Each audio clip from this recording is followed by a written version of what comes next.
ಶ್ರೀ ರಾಘವೇಂದ್ರ ಸ್ವಾಮಿಗಳವರಿಂದ ಅನುಗ್ರಹ ಪಡೆಯದ ವ್ಯಕ್ತಿಗಳೇ ಈ ಭೂಮಿಯಲ್ಲಿ ಇಲ್ಲ ಅಂತ ಹೇಳ್ಬೋದು.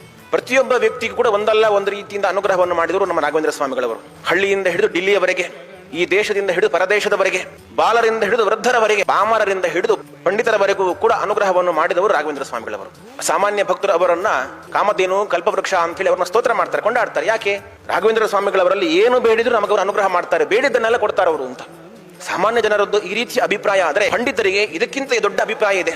ರಾಘವೇಂದ್ರ ಸ್ವಾಮಿಗಳವರ ಬಳಿಗೆ ಹೋಗಿ ಶಾಸ್ತ್ರದ ವಿಷಯದಲ್ಲಿ ಏನು ಜಿಜ್ಞಾಸೆ ಉಂಟು ಅಂತ ಹೋಗಿ ನೀವು ಅವರ ಗ್ರಂಥವನ್ನು ತೆರೆದು ನೋಡಿದರೆ, ನಮ್ಮ ಮನಸ್ಸಲ್ಲಿ ಯಾವ ಪ್ರಶ್ನೆ ಬಂದಿರುತ್ತೋ ಅದಕ್ಕೆ ಉತ್ತರ ರಾಯರ ಗ್ರಂಥದಲ್ಲಿ ಇದ್ದೇ ಇರ್ತದೆ. ಇದು ರಾಯರ ಗ್ರಂಥದ ಒಂದು ವೈಶಿಷ್ಟ್ಯ. ಅವರ ಉಪನಿಷತ್ ಖಂಡಾರ್ಥವ ಒಂದು ಗ್ರಂಥ ಸಾಕು.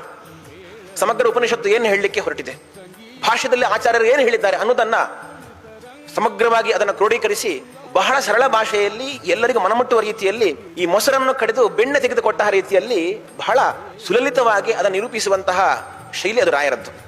ನೀವು ಬೇರೆ ಯಾವ ವ್ಯಾಖ್ಯಾನವನ್ನು ಓದಬೇಕಾಗಿಲ್ಲ, ರಾಯರ ಒಂದು ವ್ಯಾಖ್ಯಾನ ಓದಿದ್ರೆ ಸಾಕು, ಆಚಾರ್ಯರ ಭಾಷೆದ ಅಭಿಪ್ರಾಯ ಏನು, ಉಪನಿಷತ್ತಿನ ಆಂತರ ಏನು ಅಂತ ಹೇಳಿ ಅದನ್ನು ಅರ್ಥ ಮಾಡಿಕೊಳ್ಬಹುದು.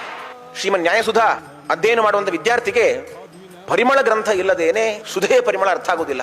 ಒಬ್ಬ ವಿದ್ಯಾರ್ಥಿಗೆ ಎಲ್ಲಿ ಜಿಜ್ಞಾಸೆ ಬರುತ್ತೆ ಅನ್ನೋದು ರಾಯರಿಗೆ ಮೊದಲೇ ಗೊತ್ತಿರುತ್ತೆ. ಅದಕ್ಕೆ ಅವರು ಕಾಮಧೇನು, ಕಲ್ಪವೃಕ್ಷ ಅಂತ.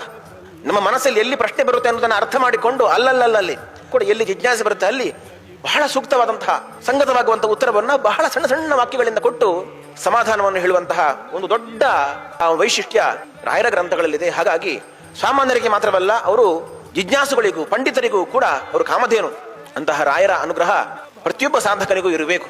ಈ ಮಾರ್ಗದಲ್ಲಿ, ಅಧ್ಯಾತ್ಮ ಮಾರ್ಗದಲ್ಲಿ ಸಾಗಲಿಕ್ಕೆ ಅವರ ಅನುಗ್ರಹ ಇದ್ರೆ ಮಾತ್ರ ಸಾಧ್ಯ. ಅಂತಹ ಅನುಗ್ರಹವನ್ನು ನಮಗೆ ರಾಯರು ವಿಶೇಷವಾಗಿ ಕರುಣಿಸಲಿ ಅಂತೇಳಿ ನಾವು ಈ ಸಂದರ್ಭದಲ್ಲಿ ವಿಶೇಷವಾಗಿ ಪ್ರಾರ್ಥನೆಯನ್ನು ಮಾಡೋಣ.